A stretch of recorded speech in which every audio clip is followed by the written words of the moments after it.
நம்ம சேனலில் இன்றைக்கி என்ன செய்ய போகிறோம் அப்படின்னு பார்த்தீங்கன்னா, பச்சை சுண்டைக்காய் தாங்க. அதை வச்சு ஒரு வத்த குழம்பு செய்யலாம். வாங்க வீடியோக்குள்ளே பார்க்கலாம். எப்படி வத்த குழம்பு எவ்வளோ சூப்பராக வந்திருக்கு பாருங்கள். சுண்டைக்காய் வத்தலில் தாங்க செய்வாங்க. நான் வந்து பச்சையாக போட்டு செய்கிறேங்க. அதுக்கு இந்த மாதிரி ஒரு 200 கிராம் சுண்டைக்காய் எடுத்துருக்குறேங்க. அது நான் கையாலேயே நசுக்கி எடுத்துடுறேங்க. இப்படி கையாலேயும் ப்ரெஸ் பண்ணலாம், இல்லைனா கத்தி இல்லை நசுக்கி எடுத்துடலாங்க. நான் விதை ஃபுல்லாக எடுக்கலைங்க பாருங்க. இந்த மாதிரி பண்ணிவிட்டு அதை க்ளீன் பண்ணி தனியாக வச்சிடலாங்க.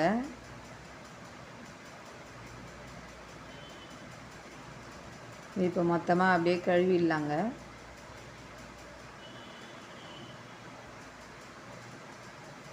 இப்போ கடாய் வச்சுக்கலாங்க. கடாயில் ஒரு 4லேருந்து 5 ஸ்பூன் ஆயிலுங்க. ஏன்னா வத்த குழம்புக்கு எண்ணெய் நிறைய இருந்தால் தாங்க சூப்பராக இருக்கும். இதுக்கு சின்ன வெங்காயம், 1 டீஸ்பூன் கடுகுங்க. கடுகு நல்லா பொரியட்டங்க. பொரிஞ்ச அப்புறம் 1/2 டீஸ்பூன் சீரகங்க.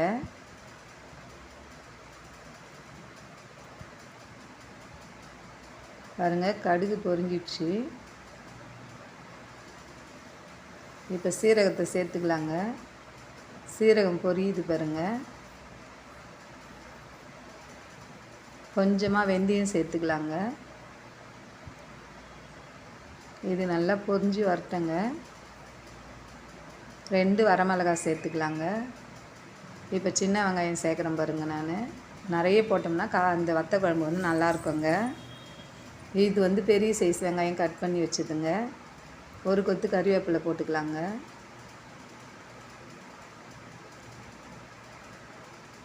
இது எல்லாத்தையும் சேர்த்து நல்லா மிக்ஸ் பண்ணிக்கலாங்க. இந்த சுண்டைக்காய் ரொம்ப ரொம்ப உடம்புக்கு நல்லதுங்க. நோய் எதிர்ப்பு சக்தி அதிகமாக கொடுக்குங்க.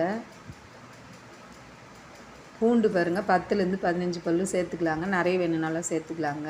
இது மருத்துவ குணமிக்க காய்ங்க. சுண்டைக்காய் வாரத்துக்கு 2 முறை சாப்பிட்லாங்க. ரொம்ப ரொம்ப நல்லதுங்க. இதை சாப்பிட்டா நல்லா கண் பார்வை நல்லா தெரியுங்க. இப்போ ஒரு பெரிய சைஸ் தக்காளி கட் பண்ணி வச்சுருக்கேங்க. இதையும் சேர்த்து நல்லா மிக்ஸ் பண்ணிக்கலாங்க.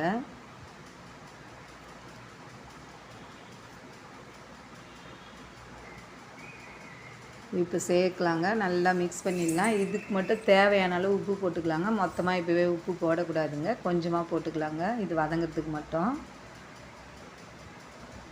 இதையும் சேர்த்து நல்லா வதக்கி எடுத்துடலாங்க.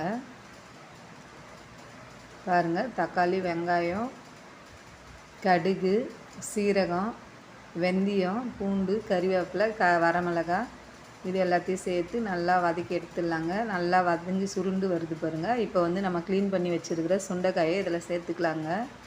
பாருங்கள், நான் ஒரு சிலது தாங்க அழுத்திருப்பேன், மற்றதெல்லாம் முழுசாக தாங்க போடுறேன். விதையோடு சாப்பிடும்போது அதனோட மருத்துவ குணம் எல்லாமே நமக்கு ஃபுல்லாக கிடைக்குங்க. அதனால தாங்க. இதையும் சேர்த்து நல்லா மிக்ஸ் பண்ணிவிட்டு இப்போ ஒரு டம்ளர் அளவு தண்ணி விட்டுக்கலாங்க. 1 டீஸ்பூன் மஞ்சத்தூளுங்க, 1/2 டீஸ்பூன் பெருங்காயத்தூள், மிளகாத்தூள் நான் 4 டீஸ்பூன் போடுறேங்க. நீங்கள் காரத்துக்கு ஏற்ற மாதிரி சேர்த்துக்குங்க. இது நல்லா வத்த குழம்பு காரமாக செஞ்சால் தாங்க நல்லாயிருக்கும். இப்போ தேவையான அளவு கொஞ்சமாக தண்ணி விட்டு கொதிக்க விடலாங்க. நான் 1 டம்ளர் தண்ணி விடுறேங்க. தண்ணி சேர்த்து நல்லா மிக்ஸ் பண்ணிவிட்டு கொஞ்சம் நேரம் வேக விட்டுடலாங்க. இதுக்கு தேவையான அளவு உப்பு சேர்த்துக்கலாங்க. அப்படியே மூடி போட்டு வைக்கலாங்க. பாருங்கள், சுண்டைக்காய் குழம்பு எப்படி கொதித்து வருது பாருங்கள். இப்போ நம்ம புளி சேர்த்துக்கலாங்க. நான் ஃபஸ்ட்லேயே புளி ஆட் பண்ணலைங்க. சுண்டைக்காய் கொஞ்சம் வெந்த அப்புறம் தாங்க சேர்க்குறேன். இந்த மாதிரி சேர்க்கும்போது நல்லா வாசனையாக இருக்குங்க வத்த குழம்பு. இப்போ பெப்பர் தூள் நான் 1/2 டீஸ்பூன் போடுறேங்க.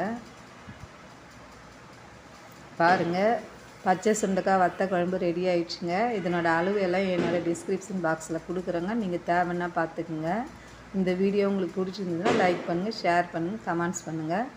அதுக்கு முன்னாடி மறக்காமல் நம்ம சேனலை சப்ஸ்கிரைப் பண்ணுங்கள். தேங்க்யூ.